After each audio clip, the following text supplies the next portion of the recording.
ও গো নবী তোমার আখলাক অপরূপ, সবচেয়ে সুন্দর ভুবনে তোমার রূপ।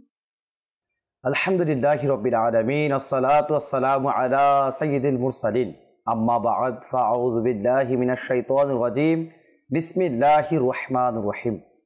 আসসালাতু ওয়াসসালামু আলাইকা ইয়া রাসূলুল্লাহ ওয়া আলা আলিকা ওয়া আসহাবিকা ইয়া হাবিবাল্লাহ।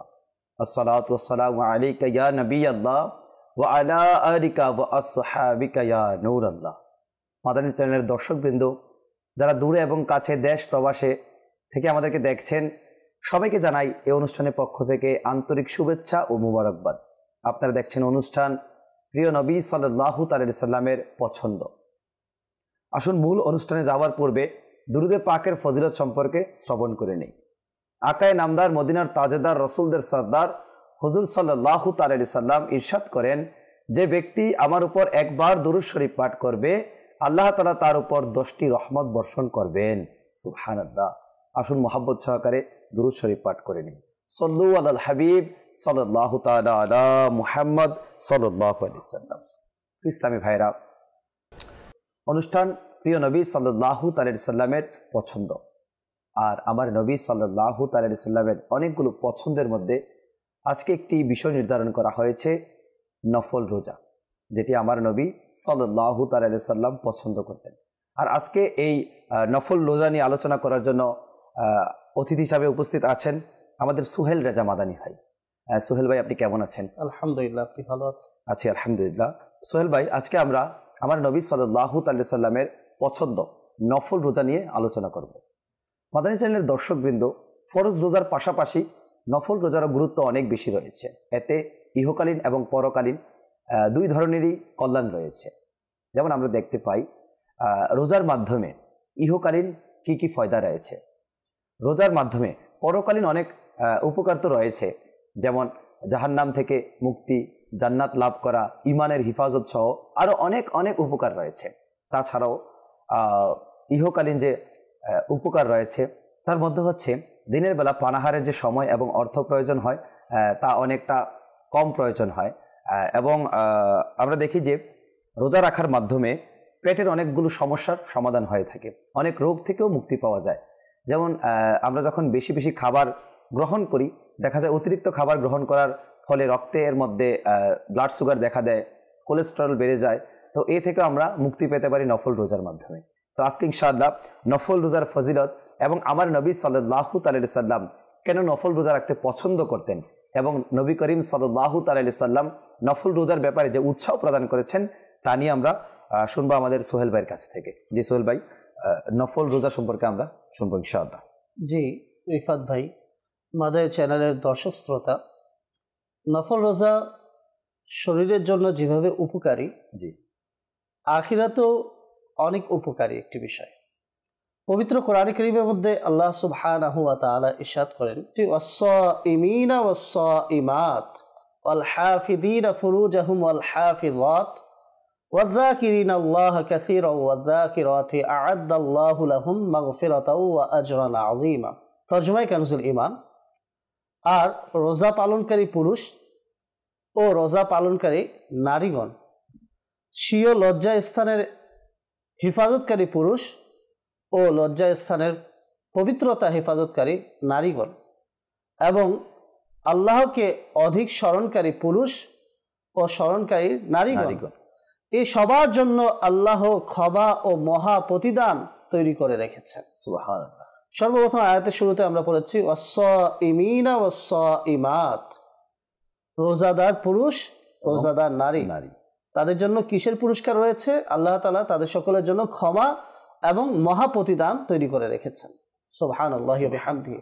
এখানে ওয়াস-সাইমিনা ওয়াস-সাইমাত, রোজাদার পুরুষ এবং রোজাদার নারী, এই আয়াতের ব্যাখ্যায় হযরতে আল্লামা আবুল বারকাত আব্দুল্লাহ বিন আহমদ নাসাফি রাহমাতুল্লাহি তাআলা আলাইহি লিখেন, এতে ফরজ ও নফল উভয় প্রকারের রোজা অন্তর্ভুক্ত।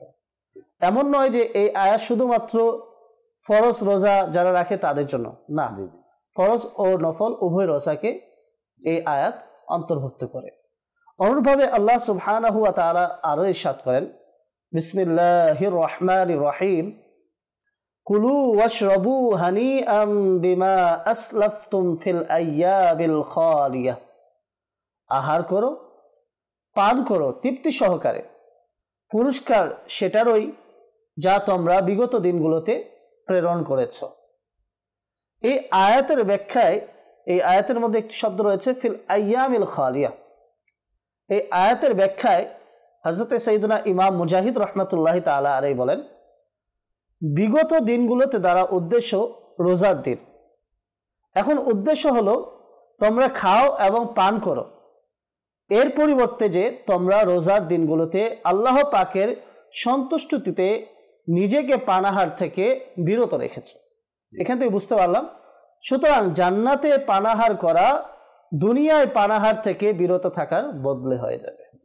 অর্থাৎ পৃথিবীতে মানুষ আল্লাহ তাআলার সন্তুষ্টি লাভের জন্য পানাহার থেকে বিরত থাকে, এর পরিবর্তে তাকে জান্নাতে পানাহারের আদেশ দেওয়া হবে তৃপ্তি সহকারে। এছাড়া রাসূলুল্লাহ সাল্লাল্লাহু তাআলা আলাইহি ইসলামের হাদিস রয়েছে, মান সামা ইয়াওমান ফি সাবিলিল্লাহি বা'আদাহুল্লাহু ওয়াজহাহু আনিন নারি ৭০ খরিফা। যে ব্যক্তি আল্লাহর রাস্তায় একটি রোজা রাখে, আল্লাহ তাআলা তাকে জাহান্নাম থেকে ৭০ বছরের দূরত্বে রাখেন। সুবহানাল্লাহ। রাসূল করিম সাল্লাল্লাহু তাআলা আলাইহি ওয়াসাল্লাম নিজেও রোজা রেখেছেন এবং রোজা রাখতে উৎসাহিত করেছেন। জি জি। রাসূলুল্লাহর রোজার বিষয়ে যেমন আন্না রাসূলুল্লাহ সাল্লাল্লাহু আলাইহি ওয়াসাল্লাম সুইলা আন সাওমিল ইসনাইন, নবী করিম সাল্লাল্লাহু তাআলা আলাইহি ওয়াসাল্লামকে সোমবারের রোজার বিষয়ে জিজ্ঞেস করা হলো। তো রাসূল করিম সাল্লাল্লাহু তাআলা আলাইহি ওয়াসাল্লাম বললেন, ফিহি উলিদতু ওয়া ফিহি উনজিলা আলাইয়া, এই দিনে আমি জন্মগ্রহণ করেছি এবং এই দিনে আমার উপরে কোরআন নাযিল করা হয়েছে। তো রাসূলুল্লাহ নিজেও অনেক রোজা রাখতেন। এইভাবে রোজা রাখার অনেকগুলো ফজিলত রয়েছে। হাদিসে মুবারকার মধ্যে রয়েছে, যে ব্যক্তি সওয়াবের আশা রেখে একটি নফল রোজা রাখলো, আল্লাহ পাক তাকে দোজখ থেকে ৪০ বছরের দূরত্বে রাখবেন। সুবহানাল্লাহ। এইভাবে ৫০ বছরের দূরত্বে থাকারও হাদিস রয়েছে। জাহান্নাম থেকে অনেক দূরে থাকারও হাদিস রয়েছে। আরেকটি চমৎকার হাদিস আপনাদের সামনে উপস্থাপন করছি।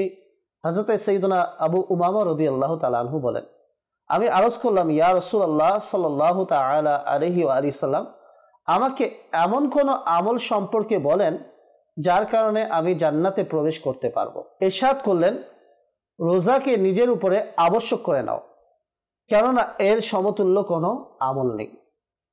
বর্ণনাকারী বলেন, হযরতে সাইয়্যিদুনা আবু উমামা রাদিয়াল্লাহু তাআলা আনহু এর ঘরে দিনের বেলায় মেহমানের আগমন ছাড়া কখনো ধোয়া দেখা যায়নি। সাহাবী রাসূলুল্লাহর কাছে জিজ্ঞেস করেছেন, জান্নাতে প্রবেশ করার আমল কি? রাসূলুল্লাহ বলেছেন, রোজা রাখতে। এর ফলে এমন প্রভাব পড়ল যে ওনার ঘরে শুধুমাত্র তখনই ধোয়া দেখা দিত যখন কোনো মেহমান আসতো। অর্থাৎ তারা নিজেদের জন্য রান্না করতেন না, সবসময় রোজা রাখতেন। এছাড়া রোজা স্বাস্থ্যের জন্য অনেক উপকারী। জি জি।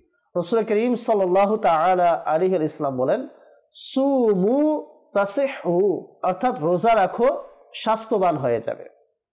অনুভাবে আরেকটি হাদিস আপনার সামনে উপস্থাপন করছি। কিয়ামতের দিন যখন রোজাদার কবর থেকে বের হবে, তখন তাদের রোজার গন্ধে চেনা যাবে। তাদের জন্য দস্তরখানা বিছানো হবে এবং তাদের বলা হবে, খাও, কাল তোমরা ক্ষুধার্ত ছিলে, পান করো, কাল তোমরা তৃষ্ণার্ত ছিলে, আরাম করো, কাল তোমরা ক্লান্ত ছিলে। অতএব তারা পানাহার করবে এবং আরাম করবে, অথচ লোকেরা হিসাবের কষ্টে এবং পিপাসায় লিপ্ত থাকবে। অন্যান্য লোকেরা পিপাসায় লিপ্ত থাকবে, অন্যান্য লোকেরা হিসাবের কষ্টে থাকবে, আর ওনারা আরাম করবেন। কারা? যারা রোজা রেখেছে, যারা রোজা রেখেছে। জি, রোজা রাখার অনেক ফজিলত রয়েছে। রাসূল করিম সাল্লাল্লাহু তাআলা আলাইহি ইসলাম নিজেও রোজা রেখেছেন।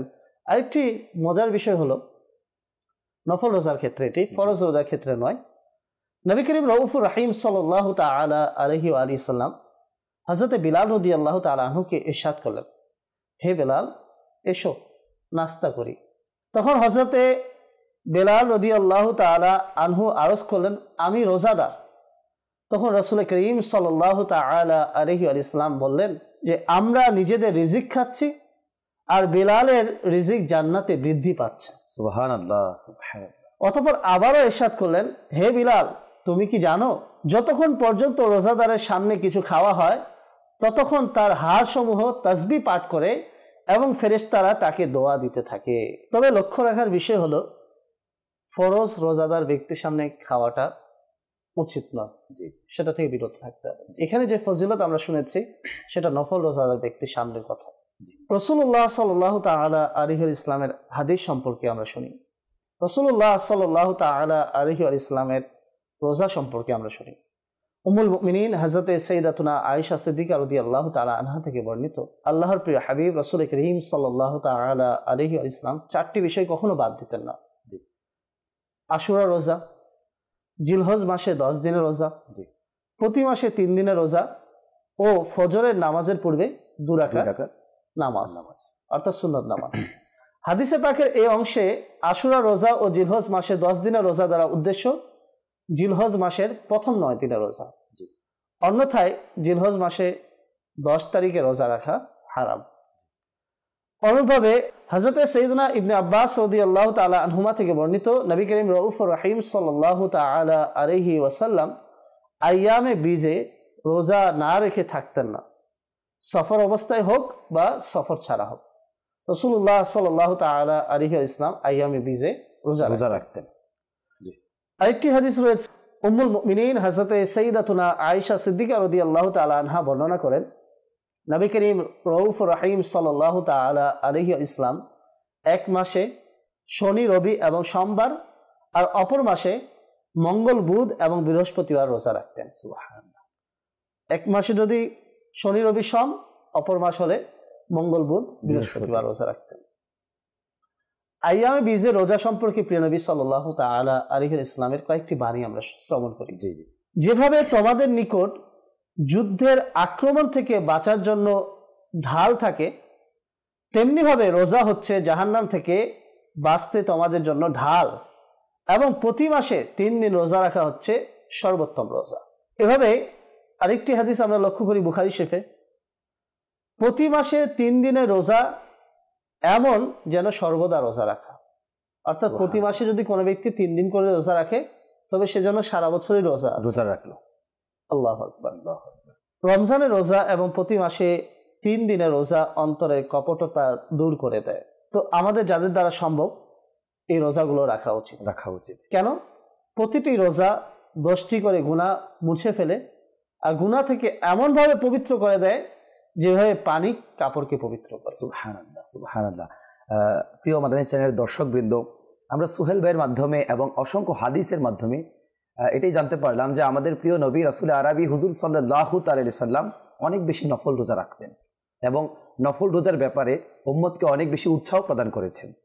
প্রিয় নবী উৎসাহ প্রদান করতে গিয়ে একবার বলেন যে ব্যক্তি একটি নফল রোজা রাখলো তার জন্য জান্নাতে একটি বৃক্ষ রোপণ করা হবে। ওই বৃক্ষের ফল এমন হবে সোহেল ভাই যে আপেলের চেয়ে একটু বড় হবে, আনারের চেয়ে একটু ছোট হবে এবং মধুর চেয়ে মিষ্টি হবে। এবং ওই বৃক্ষের ফল মাদানী চ্যানেলের দর্শকবৃন্দ তাদেরকে খাওয়ানো হবে যারা এই দুনিয়া থেকে বেশি বেশি নফল রোজা রেখেছে। সুবহানাল্লাহ। অর্থাৎ নফল রোজাদারদেরকে ওই বৃক্ষের ফল খাওয়ানো হবে। এর মাধ্যমে প্রমাণিত হয় যে আমার নবী সাল্লাল্লাহু তাআলা আলাইহি সাল্লাম আমাদের সবাইকে নফল রোজার ব্যাপারে অনেক বেশি তাগিদ প্রদান করেছেন।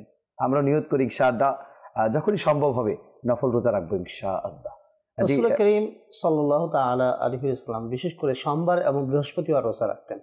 এটার একটা বিশেষ কারণ ছিল। হযরত সাইয়্যিদুনা আবু হুরায়রা রাদিয়াল্লাহু তাআলা আনহু থেকে বর্ণিত, নবী করিম রাউফুর রহিম সাল্লাল্লাহু তাআলা আলাইহি ওয়াসাল্লাম ইরশাদ করেন, সোমবার ও বৃহস্পতিবার আমল উপস্থাপন করা হয়, তাই আমি পছন্দ করি আমার আমল তখনই উপস্থাপন করা হোক যখন আমি রোজাদার। তিরমিজি শরীফের হাদিস। যেন রোজার বরকতে আল্লাহ পাকের রহমতের নদীতে জোয়ার আসে। এই হাদিসের ব্যাখ্যার মধ্যে এমনটি রয়েছে। রিফাত ভাই এবং মাদানী চ্যানেলের দর্শক শ্রোতা, আমরা আরেকটি হাদিস শ্রবণ করি। হযরতে সৈয়দনা উসামা বিন যায়েদ রাদিয়াল্লাহু তাআলা আনহুমা এর গোলাম থেকে বর্ণিত, তিনি বলেন, সৈয়দনা উসামা বিন যায়েদ রাদিয়াল্লাহু তাআলা আনহুমা সফররত অবস্থায়ও সোমবার ও বৃহস্পতিবার রোজা বাদ দিতেন না। সুবহানাল্লাহ। আমি তার দরবারে আরজ করলাম, কি কারণে আপনি এই বৃদ্ধ অবস্থায়ও সোমবার ও বৃহস্পতিবার রোজা রাখছেন? তিনি বললেন, হুজুর নবী করিম রউফুর রহিম সাল্লাল্লাহু তাআলা আলাইহি ওয়া সাল্লাম সোমবার ও বৃহস্পতিবার রোজা রাখতেন। আমি আরজ করলাম, ইয়া রাসূলুল্লাহ সাল্লাল্লাহু আলাইহি ওয়াসাল্লাম, এর কারণ কি যে আপনি সোমবার ও বৃহস্পতিবার রোজা রাখছেন? তখন ইরশাদ করলেন, মানুষের আমলগুলো সোমবার ও বৃহস্পতিবার উপস্থাপন করা হয়। প্রিয় ভাই, রাসূলুল্লাহ সাল্লাল্লাহু তাআলা আলাইহি ওয়াসাল্লাম এই আকাঙ্ক্ষা করতেন যে যখন আমার আমল উপস্থাপন করা হবে তখন যেন আমি রোজাদার থাকি। আমরাও যারা এই বিষয়টি পছন্দ করি যে আমার আমল যখন উপস্থাপন করা হবে আমিও যেন রোজাদার থাকি, তবে আপনার আমার উচিত হলো সোমবার এবং বৃহস্পতিবার রোজা রাখা। যথাসাধ্য এটা চেষ্টা করা উচিত। আল্লাহ সুবহানাহু ওয়া তাআলা আমাদেরকে তৌফিক দান করুন। হযরতে সাইয়্যিদুনা আব্দুল্লাহ ইবনে আব্বাস রাদিয়াল্লাহু তাআলা আনহুমা থেকে বর্ণিত, আল্লাহ পাকের প্রিয় নবী রাসূল আরবি সাল্লাল্লাহু তাআলা আলাইহি ইসলামের সুসংবাদ রূপী বাণী হচ্ছে, যে ব্যক্তি বুধবার ও বৃহস্পতিবার রোজা রাখে তার জন্য জাহান্নাম থেকে মুক্তি লিখে দেওয়া হয়। সুবহানাল্লাহি ওয়া বিহামদিহি।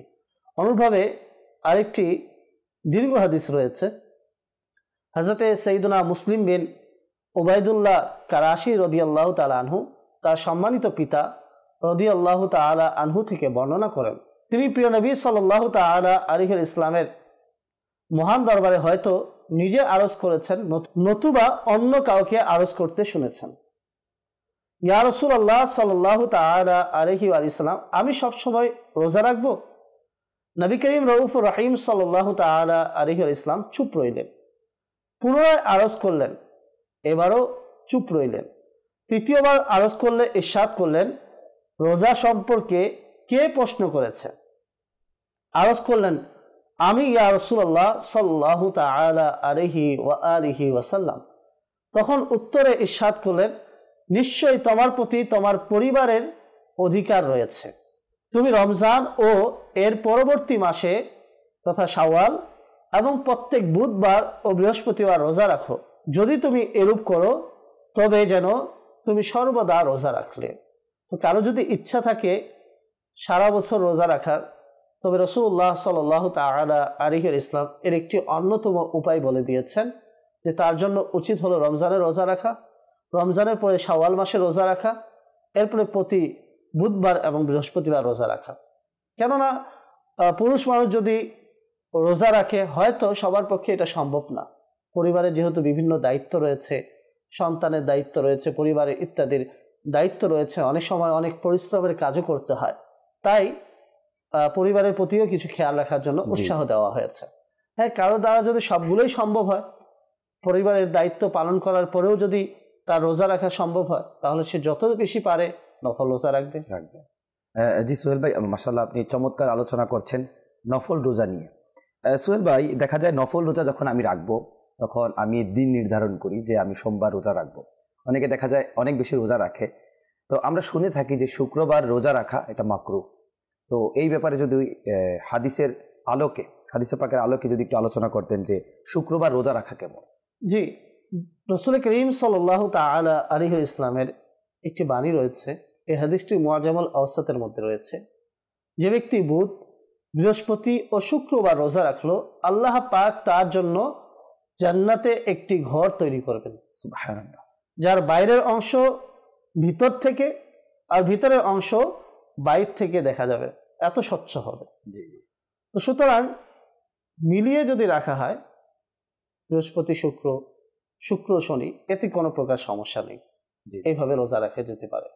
আরেকটি হাদিস আপনার সামনে উপস্থাপন করছি, যে ব্যক্তি বুধবার, বৃহস্পতিবার ও শুক্রবারে রোজা রাখবে, আল্লাহ পাক তার জন্য জান্নাতে মণিমুক্তা, পদ্মরাগ ও পান্না দ্বারা প্রাসাদ তৈরি করবেন এবং তার জন্য দোজখ থেকে মুক্তি লিখে দেওয়া হবে। সুবহানাল্লাহ। তো বোঝা গেল যে শুক্রবারের সাথে বৃহস্পতিবার, বুধবার আগে পরে মিলিয়ে যদি রাখা হয় তাতে কোনো সমস্যা নেই। এমনকি যদি বিশেষ রোজা যদি শুক্রবারে চলে আসে তবে সেটাও রাখা যায়। যেমন রমজানে আমরা শুক্রবারে তো রোজা রাখি, এমনি সাধারণভাবে বলা হয়েছে শুক্রবারে রোজা রাখলে আগে পরে মিলিয়ে রোজা রাখা উচিত। শুক্রবারে যে প্রশ্ন করেছেন এই বিষয়ে আরো কিছু হাদিস উপস্থাপন করছি। যে ব্যক্তি শুক্রবারে রোজা রাখলো আল্লাহ পাক তাকে আখিরাতের 10 দিনের সমান সওয়াব দান করবেন এবং সেই দিন সময়ের হিসেবে দুনিয়ার দিনের মতো নয়, অর্থাৎ আখিরাতের 10 দিনের হিসাবে, কিন্তু সেই দিনগুলো দুনিয়ার দিনের মতো হবে না, সেগুলো সময়সীমা দীর্ঘ হবে। ফতোয়া রাজবিয়ায় 10ম খণ্ডের 653 পৃষ্ঠায় রয়েছে জুমার রোজা অর্থাৎ শুক্রবারের রোজার সাথে যখন শনিবার বা বৃহস্পতিবার মিলে যাবে তবে বর্ণিত আছে যে 10,000 বছর রোজার সমান। সুবহানাল্লাহ, সুবহানাল্লাহ। যে জুমা আদায় করলো এবং এদিনে রোজা রাখলো আর রোগীর প্রতি সহমর্মিতা প্রদর্শন করলো ও জানাজার সাথে গেল আর বিবাহে উপস্থিত হলো তবে তার জন্য জান্নাত ওয়াজিব হয়ে যায়। সুবহানাল্লাহ, সুবহানাল্লাহ। অনুভাবে আরেকটি হাদিস রয়েছে যে রোজা অবস্থায় শুক্রবারের ভর করলো এবং রোগীর প্রতি সহমর্মিতা প্রদর্শন করলো আর জানাজার সাথে গেল ও সৎকা করলো তবে সে নিজের জন্য জান্নাত ওয়াজিব করে দিল, অর্থাৎ তার জন্য জান্নাত ওয়াজিব হয়ে যাবে। এভাবে শুক্রবারে রোজা রাখার অনেকগুলো ফজিলত রয়েছে। হযরত সাইয়্যিদুনা আব্দুল্লাহ ইবনে মাসউদ রাদিয়াল্লাহু তাআলা আনহু বলেন, নবী করিম সাল্লাল্লাহু তাআলা আলাইহি ওয়াসাল্লাম জুমার দিনে রোজা খুব কমই ছেড়ে দিতেন। তো যেভাবে আশুরা রোজার পূর্বে কিংবা পরে আরও একটি রোজা রাখতে হয় অনুরূপভাবে শুক্রবারেও করতে হয়, কেননা বিশেষভাবে শুধুমাত্র শুক্রবার কিংবা শুধু শনিবারে রোজা রাখা মাকরুহে তানজিহি অর্থাৎ অপছন্দনীয়। অবশ্য যদি কোনো বিশেষ তারিখে যদি শুক্রবার কিংবা শনিবার এসে যায় তবে ক্ষতি নেই, যেমন 15 শাবানুল মুআজ্জাম শবে বরাতের রোজা, 27 রজবুল মুরাজ্জাব শবে মেরাজ ইত্যাদি রোজা, এই রোজাগুলো আসলে সেটা রাখতে কোনো অসুবিধা নেই। মাশাআল্লাহ সোহেল ভাই, আপনি খুব সুন্দর আলোচনা করলেন নফল রোজা নিয়ে এবং শুক্রবারের দিনের রোজা নিয়ে। তো মাদানী চ্যানেলের দর্শকবৃন্দ, আমরা শ্রবণ করেছি আমাদের প্রিয় নবী রাসূল আরবি হুজুর সাল্লাল্লাহু তাআলা আলাইহি সাল্লাম অনেক বেশি রোজা রাখতে পছন্দ করতেন এবং উৎসাহ দিয়েছেন আমাদেরকে রোজা রাখার জন্য। কেনই না রোজার অনেক বেশি, নফল রোজার অনেক বেশি ফজিলত রয়েছে, আমরা শ্রবণ করেছি ইহকালীন এবং পরকালীন। কেনই বা থাকবে না? আমাদের নবী যেখানে আমল করেছেন, প্রতিনিয়ত রোজার ব্যাপারে তাগিদ দিয়েছেন, অবশ্যই এটার মধ্যে অনেক বেশি দুনিয়া এবং আখিরাতের কল্যাণ রয়েছে। প্রিয় মাদানী চ্যানেলের দর্শকবৃন্দ, আসলে আমরা নিয়ত করে নিই আমরাও বেশি বেশি রোজা রাখবো ইনশাআল্লাহ। এর মাধ্যমে যখন আমি ক্ষুধার্ত থাকবো আমার স্বভাবতই আমার আচরণ একটু নরম হয়ে যাবে। যখন রোজাদার ব্যক্তি রোজা রাখে তখন তার শরীরের একটু দুর্বল দুর্বল আমরা ফিল করি, যেটা আমাদেরকে অনেক বেশি গুনাহ থেকে বাঁচিয়ে রাখতে সহযোগিতা করে। সে হাদিসে পাকের মধ্যে রয়েছে রোজা হচ্ছে গুনাহ থেকে বাঁচার ঢাল স্বরূপ। তো আমরা ইনশাআল্লাহ এই রোজাকে ঢাল বানিয়ে গুনাহ থেকে বাঁচবো ইনশাআল্লাহ, বেশি থেকে বেশি পরিমাণে রোজা রাখবো ইনশাআল্লাহ। মাদানী চ্যানেলের দর্শকবৃন্দ, আপনারা দেখছিলেন অনুষ্ঠান প্রিয় নবী সাল্লাল্লাহু তাআলা আলাইহি সাল্লামের পছন্দ। আর নবী সাল্লাল্লাহু তাআলা আলাইহি সাল্লামের অত্যাধিক পছন্দনীয় জিনিস হচ্ছে নফল রোজা। নফল রোজা রাখবো, নফল রোজার অভ্যাস করব, নিজে রাখার পাশাপাশি অপর ইসলামী ভাইকে, নিজের পরিবারের অপর সদস্যকে নফল রোজা রাখার ব্যাপারে আমরা তাগিদ প্রদান করব। আজ এই পর্যন্তই।